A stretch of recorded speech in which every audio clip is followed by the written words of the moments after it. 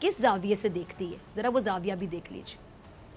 اس حکومت نے جو وکٹمائزیشن شروع کی ہے، اس حکومت نے جو انتقامی ایجنڈا شروع کیا ہے، آج اس سے 5 لاکھ کے انویسٹر سے لے کے 5 ارب کا انویسٹر جو ہے، ہر کوئی معیشت سے اپنا سرمایہ نکال چکا ہے۔ پاکستان کی معیشت سے سرمایہ کا ہی فرار نہیں ہو رہا جناب اسپیکر، آج پاکستان کی معیشت سے ٹیلنٹ کا بھی فرار ہو رہا ہے۔ پاکستان کے نوجوان ان حالات سے مجبور ہو کے یورپ، امریکہ، آسٹریلیا امیگریشن لینے پہ مجبور ہو رہے ہیں، اور یہ وہ نقصان ہے۔ آپ پیسے کے نقصان کو پورا کر سکتے ہیں، لیکن جب آپ کے ملک سے ٹیلنٹ چلا جائے تو آپ اس ٹیلنٹ کو دوبارہ لانے کے لیے بہت دیر تک انتظار کرنا پڑتا ہے۔ بہت دیر۔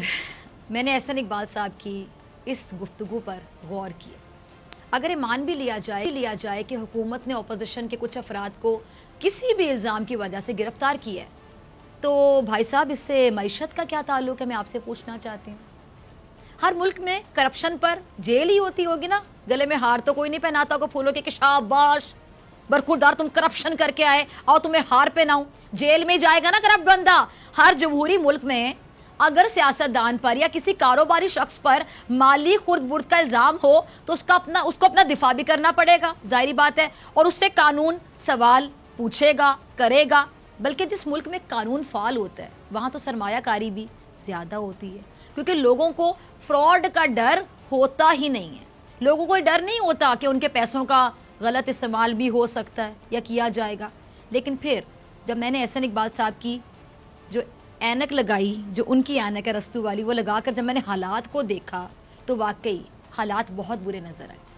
احسن اقبال کے مطابق حکومت کی وکٹمائزیشن کی وجہ سے سرمایہ کاری کیا کہتے ہیں، رک گئی ہے، یہ کہتے ہیں نا۔ احسن اقبال صاحب اپنی جگہ شاید درست ہیں، کیونکہ اس ملک میں سرمایہ کاری کرتا کون تھا؟ اب ذرا غور سے سنیے گا ناظرین بھی حیران ہوں گے کہ احسن اقبال صاحب کی اس گفتگو پہ فضا کہہ رہی ہے درست ہیں۔ اس ملک میں سرمایہ کاری کرتا کون تھا؟ جو سیاستدان تھا وہ سرمایہ کاری کرتا تھا۔ جو جتنا بڑا پبلک آفس ہولڈر تھا وہ اتنا ہی بڑا سرمایہ کار تھا میرے پیارے وطن پاکستان میں۔ اس ملک میں پولٹری فارم سے شروع ہو جائیں اور شوگر ملز تک چلے جائیں، پولٹری فارم سے لے کے شوگر ملز تک اسی شخص کی ہیں جو اس ملک میں پبلک آفس ہولڈر رہ چکے ہیں۔ مطلب چھوٹا موٹا بندہ پولٹری فارم یا پھر شوگر مل نہیں بنا سکتا۔ اس لیے جب وہ شخصیات جیل گئیں تو پھر ان کے بزنس جو تھے وہ بند ہو گئے، سمپل سی بات ہے۔ ان کو نیب نے طلب کیا تو ان کے کاروبار پر اثر پڑا، وہ اثر اچھا تو نہیں تھا، برا اثر پڑا۔ ان سے سوال کیا گیا ان کے کاروبار کے متعلق تو انہوں نے جواب دینے کے بجائے کیا کہا؟ سازش ہو گئی، سازش ہو گئی، سازش ہو گئی، یعنی سازش کا راگ الاپنا شروع کر دیا۔ اس لیے احسن اقبال صاحب کو ایسا لگ رہا ہے کہ ملک میں سرمایہ کاری بند ہو گئی۔ لیکن یہ ہے ادھوری بات۔ مکمل بات کیا ہے؟ مکمل بات یہ ہے کہ ملک سے اس سرمایہ کاری کا خاتمہ ہو رہا ہے جس کا ذریعہ سیاست تھی۔ وہ والی سرمایہ کاری ختم ہو رہی ہے جس کا ذریعہ سیاست تھی۔ ملک میں وہ سرمایہ کاری بند ہو رہی ہے جو سیاست کے بغیر ادھوری تھی۔ ملک سے اس سرمایہ کاری کو ختم کر دیا جا رہا ہے جس کو سیاست نے تحفظ دیا اور لوگوں کے محلات بن کھڑے ہوئے، 1 سے 2، 2 سے 3، 3 سے 4 یا پھر 3 سے ڈائریکٹ 30، یہاں تک بھی ان لوگوں نے فائدے لیے، 3 سے ڈائریکٹ 30 فیکٹریاں بنی۔ پوچھیں ذرا ان سے۔ ملک سے ایسی سرمایہ کاری کا خاتمہ کیا جا رہا ہے جس میں سرمایہ کار کا سرکاری عہدے پر ہونا بہت ضروری ہے، اور پاکستان کو ایسی سرمایہ کاری کی ضرورت بھی نہیں ہے، نہ ایسے سرمایہ کار کی ضرورت ہے۔ میں یقین سے کہتی ہوں جو سیاست کرے تو کاروبار کے لیے کرے، اپنی جیبیں گرم کرنے کے لیے بنے، اپنی جائیدادوں کو ملٹیپلائی کرنے کے لیے کرے، اور اپنی جائیدادیں 3 سے 4 اور 4 سے 40 کرنے کے لیے کرے۔ جو اقتدار میں جائے تو اس کا بزنس 4 گنا بڑھ جائے۔ اس قوم کو نہیں ہے ضرورت ایسے سرمایہ کار کی جو اقتدار میں ہو تو پھر اس کی لوہا بنانے والی کمپنی اچانک سونا اگلنا شروع کر دے، اور جو ملک کی اکلوتی ہماری سٹیل مل ہے اس کا دیوالیہ نکل جائے۔ نہیں چاہیے اس ملک کو ایسا سرمایہ کار جو وزیر اعظم اگر بن جائے تو اس کے بچے کم عمری میں ارب پتی بن جائے، وہ بچے جن کو بولنا نہیں آتا وہ ارب پتی بن جائے۔ صرف اس لیے کہ ابا جی وزیر اعظم ہیں پاکستان کے, اور قوم کے بچے جو کہ ٹیلنٹڈ ہیں, کسی چیز میں پیچھے نہیں ہیں, نمبر لیتے ہیں, اچھے مارکس لیتے, ٹاپ تک کرتے ہیں, وہ بھوکے مر جن کو نوکریاں تک نہ ملے. دوسری بات جو احسن اقبال صاحب نے کی وہ بھی نہایت اہم تھی. احسن اقبال صاحب بولے اور اہم بات نہ ہو, ایسا کیسے ہو سکتا ہے؟ کیا بولے ذرا دیکھیے. ان سے جب پوچھتے تھے, جب تنقید کرتے تھے, ان کے پاس ایک جواب ہوتا تھا کہ حکومت اور فوج ایک پیج پہ ہیں. خدا کے لیے میں ان کو کہنا چاہتا ہوں کہ پاکستان کے غریب کے پیج پہ آ کے دیکھو, پاکستان کے مزدور کے پیج پہ آ کے دیکھو, پاکستان کے کسان کے پیج پہ آ کے دیکھو, پاکستان کے نوجوان کے پیج پہ آ کے دیکھو, اس بیوہ کے پیج پہ آ کے دیکھو جو 4 بچوں کے 6 بچوں کے ساتھ آج گزارا نہیں کر سکتی. یہ کسی اور پیج پہ تھے, پاکستان کے عوام کے پیج پہ نہیں آ سکے. نتیجہ یہ ہے کہ انہوں نے قومی اداروں کو بھی بدنام کیا. قومی اداروں نے انہیں نہیں کہا تھا مہنگائی پیدا کرو, قومی اداروں نے انہیں نہیں کہا تھا کہ ملک کے مفاد کا سودا کر کے آؤ. یہ اپنی ہر ناکامی کو قومی اداروں کے اوٹ میں, اس کی شیلڈ میں چھپنے کی کوشش کرتے رہے. لیکن پاکستان کے 22 کروڑ عوام کو ایک ایسے پروگرام کے رحم و کرم پہ چھوڑ دیا جس نے آج قوم کی چیخیں نکال دی ہیں. احسن اقبال صاحب بلا شبہ بہت قابل آدمی ہے, تبھی تو میں ان کو ارسطوئے پاکستان کہتی ہوں. اور اس بات کا یقین جانیے کہ بہت یہ قابل ہیں. سب سے زیادہ اگر کسی کو ہے تو پتہ ہے کس کو ہے؟ خود احسن اقبال کو, کہ میں بہت قابل ہوں. چلیں ہم بھی ان کی قابلیت کو تسلیم کر لیتے ہیں, قدر کرتے ہیں ان کی. ایک سادہ سی بات میں آپ کو بتانا چاہوں گی ناظرین, اب ذرا غور سے سنیے گا.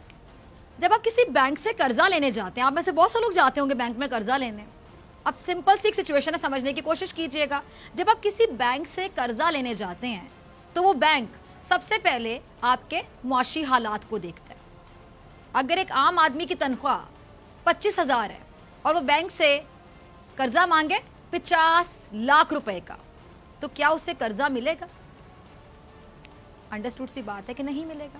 اور اگر ملا, چلے مان لیتے مل گیا, بڑی قسمت ہے مل گیا, تو شرائط کیا ہوں گی؟ بہت سخت ہوں گی. ایک بار وہ بھی سن کے ہل جائے گا. انتہائی سخت شرائط کے ساتھ اس کو قرضہ ملے گا. چلے اس کے لیے یہ بھی خوشی ہوگی کہ مل گیا, اب شرطیں پوری کر لیتے کیونکہ مجھے تو یہ لگ رہا تھا ملے گا بھی نہیں. پہلی بات, کیونکہ جس آدمی کی تنخواہ 25,000 ہو, بینک اس کو 50 لاکھ کا لون نہیں دے گا, اور کسی نہ کسی سفارش کے تحت اگر دے بھی دیا تو اس کا سود بہت زیادہ رکھے گا. اپنی من پسند شرائط کے مطابق اس شخص کو قرضہ دے گا وہ بینک. شرائط اس شخص کی نہیں ہوں گی, ان کو یہ بات سمجھ نہیں آتی. شرائط ہوں گی قرضہ دینے والے بینک کی, کیونکہ آپ مانگ رہے ہیں, بینک دے رہا ہے. اب قرضہ لینے والا شخص جس کے گھر کا دیوالیہ ہونے والا ہے, اب اس شخص کی بھی بیچارے کی سچویشن سمجھیں.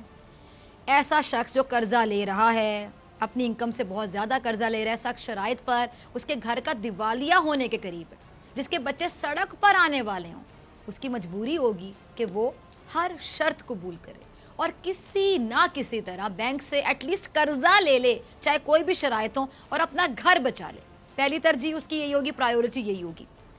IMF ایک بینک ہے, جو ملک اس کے پاس قرضہ لینے جاتا ہے, IMF سب سے پہلے اس ملک کی معاشی حالت دیکھتا ہے. جتنی اچھی معاشی حالت اتنی آسان شرائط, اور جتنی بری معاشی حالت اتنی ہی سخت شرائط. یہ سمپل سی بات ہے. جب مسلم لیگ نون نے حکومت چھوڑی تھی تو پاکستان کی معاشی حالت کیا تھی؟ میں تمام ناظرین سے پوچھتی ہوں. سوال یہ ہے, جب مسلم لیگ نون کی حکومت IMF کے پاس گئی, اس وقت $2.5 ارب کرنٹ اکاؤنٹ خسارہ تھا. فورن ریزرو کی اگر حالت دیکھیں تو وہ بہتر تھی. پیپلز پارٹی کی حکومت میں GDP کا ٹوٹل قرضہ 58% تھا, 58%. جب پیپلز پارٹی کی حکومت گئی تو یہ خسارہ 63% یعنی 63% تھا. مسلم لیگ نون نے حکومت سنبھالی تو ان کو GDP کا ٹوٹل قرضہ 63% ملا یعنی 63%. اور جب مسلم لیگ نون نے اقتدار چھوڑا تو یہ قرضہ بڑھ کر 80% یعنی 80% تک پہنچ گیا. ایک گھر 80% مقروض ہے اور ساتھ کرنٹ اکاؤنٹ خسارہ 20 ارب کا ہو اور فورن ذخائر کم ترین سطح پر ہوں, آپ ڈیفالٹ کی جانب جا رہے ہیں. اور آپ اس حالت میں کسی سے قرضہ مانگنے چلے جائیں تو پھر قرضہ کن شرائط پہ ملے گا؟ اس کا اندازہ احسن اقبال صاحب کو میں یقین سے کہتی ہوں ہوگا. اور یہ لوگ جو بول رہے ہوتے ہیں نا ان کو خود پتہ ہے غلط بات کر رہے ہیں یہ.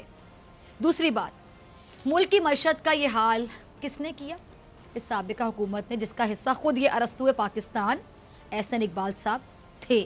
اور موجودہ حکومت کو اپنی آئینی مدت کے دوران, یہ بھی ذرا سن لیں, 12,261 ارب روپے, اور جبکہ اگر میں 28.2 ارب ڈالر بیرونی قرضے کی بات کروں, یہ ملکی میں نے آپ کو قرضہ بتایا 12,261 ارب روپے ملکی, جبکہ 28.2 ارب ڈالر بیرونی قرضہ واپس کرنا ہوگا.